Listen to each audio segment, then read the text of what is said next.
You know that classic saying, don't judge a book by its cover? Well, the Book of Clarence is no different. This was one of the first movies I wanted to see this year because after watching the trailer, I was completely sold on the concept. I was geeked off E because of the cast, the director, the subject matter, and the premise. But one thing that stood out to me immediately was how the movie started. I mean, seeing the main character get hung on a cross frame one took away any preconceived notions that I had going into this movie.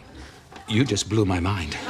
Then they make you sit with that image sinking into your brain for the rest of the movie. But more importantly, it showed me that Jeymes Samuel was not here to play no games, man. And the harder they fall was no fluke. So, don't do no stupid shit, all right?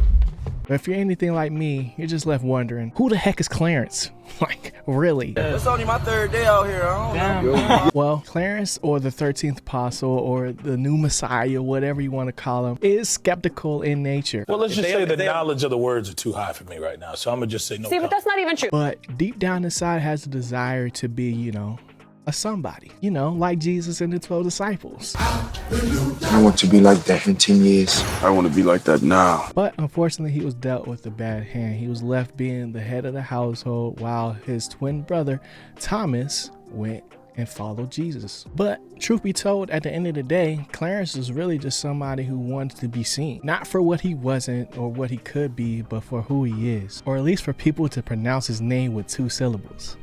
His words, not mine. This movie covers a lot of Bible characters and stories, and with Clarence as the main protagonist, it adds some much needed tension to the story.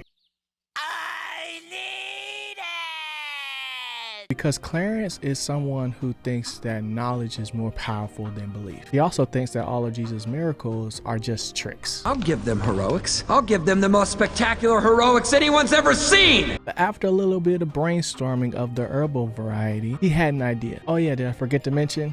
This is a comedy.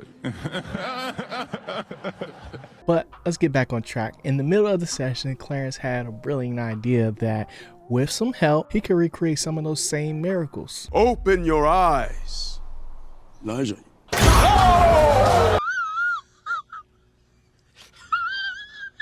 Well, as you would expect, things did change for Clarence. Bro went from tattered rags to illustrious garments. Like, he literally went from rags to riches, bruh.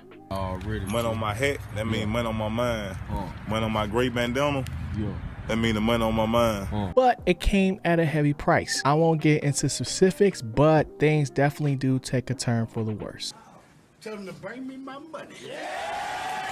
Now, what I will say is that the payouts were elite. You see, it was those moments that made this movie iconic. To put it simply, they found a way to make a movie set in ancient times not feel so outdated, and in turn created something way better than what I was expecting. Now, don't get me wrong, by no means did I think this movie was gonna be trash. So you're telling me there's a chance?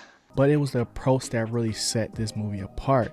They do a good job of using not only the setting, but the subject matter of the film to kind of enhance the comedic effect. The jokes have a way of lending themselves to the times. Now, pacing wise, this movie is a little bit too long for me, but they do end up making up for it with a lot of full circle moments. Plus, the amount of underlying messaging in the film was just about right, where you get the point of the movie, but it still doesn't feel too preachy. Hallelujah! Hallelujah! Hallelujah! I ended up giving this movie an 8.5 out of 10 G-File score because it's a good movie, but it's not quite a great one. Overall, this movie was brave for the subject matter alone. Because one wrong move, things could get real tricky real fast. But the level of execution that happened in this movie sets it apart, and then on top of that, you have the character development that was on point. Like, Lakeith Stanfield's performance impressed me so much. That boy is good. And it was just a really good watch. That's all I got on the Book of Clarence, man. Let me know what y'all think in the comment section below, and if you enjoyed this video, hit that like button, hit the subscribe button for more. On screen, you're going to see some videos that YouTube thinks that you enjoy as well, so definitely check those out. And yeah, see y'all next Friday. Peace.